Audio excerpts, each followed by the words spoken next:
Thank you, General Evaluator. So the very first thing I want to start with is the agenda. I'm not sure who wrote the agenda, but names are important. The most important word in the name for anybody, the most important word in the English language for anybody is their name. And if you look at the agenda, Chloe's name is not spelled C-H-O-L-E, it's spelled C-H-L-O-E. Okay, so it's not Chloe, it's Chloe. So really pay attention to names because names matter to people. In Daniel Carnegie's book called How to Win Friends and Influence People, he says the most important word in any language is a person's name.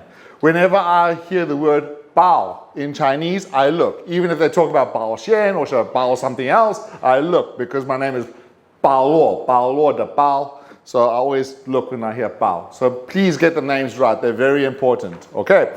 But the next thing I want to focus on is, apart from the disruptive peanuts at the back, I want to focus on vivid language that makes us think. Vivid language that makes us think. And I got the idea from Jones's evaluation, right? Because he said to Jialing, he said, you need to create an immersive experience for your audience. He described her speech like reading a great book. But he says, I want you to now make it into a movie. Create that immersive experience. And I really love that language. It's really good language. It's a very good way to actually describe a speech. How do we challenge ourselves to create immersive experiences with our language so that people are absolutely absorbed into the speech, right?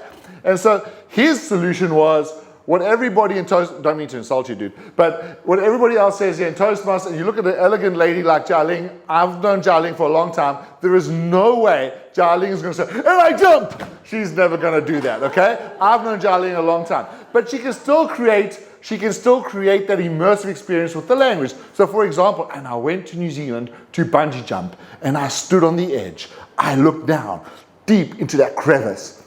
Do you know what I did? I jumped. And so you take into her character, she's not overly expressing herself with her body language, but you're using more immersive language to draw people in. Now that said, there was a lot of this kind of, and I'll call it immersive language. I loved how Clara introduced Yaslin. There was one small mistake. She said, oh, here's a parkour expert. But how many of you know what parkour is? Anybody?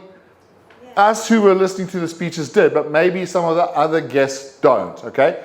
But then she jumps into, that means she can flip backwards in the air. That's very vivid language. That's very immersive language. So what you could have done, you could have set that up a little bit better. You say, no, these parkour experts, they do these incredible things. They can stand on the edge of a cliff and they can flip backwards.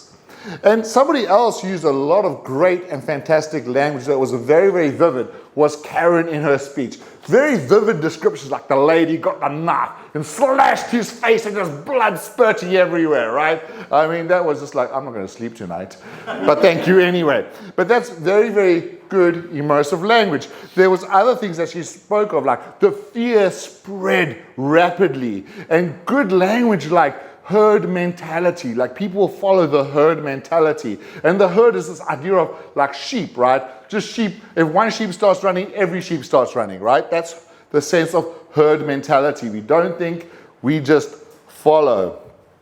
She used a lot more very vivid language, like she spoke about the fear, the excitement, the aggression, and that's very good language because she's using the rule of threes, tricolons.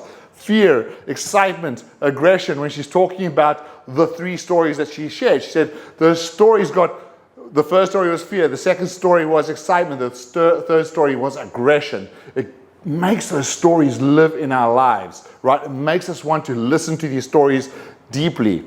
And it's something that I encourage everybody to do. She also used fantastic language like leaves us vulnerable to manipulation. So when we adopt this herd mentality, when we don't stop to think for ourselves, we are vulnerable to manipulation. Many people in this room believe that I've been manipulated by the far right-wing media, right? Yes. Oh, yeah, okay. And other people here have been influenced by the far left-wing media, right?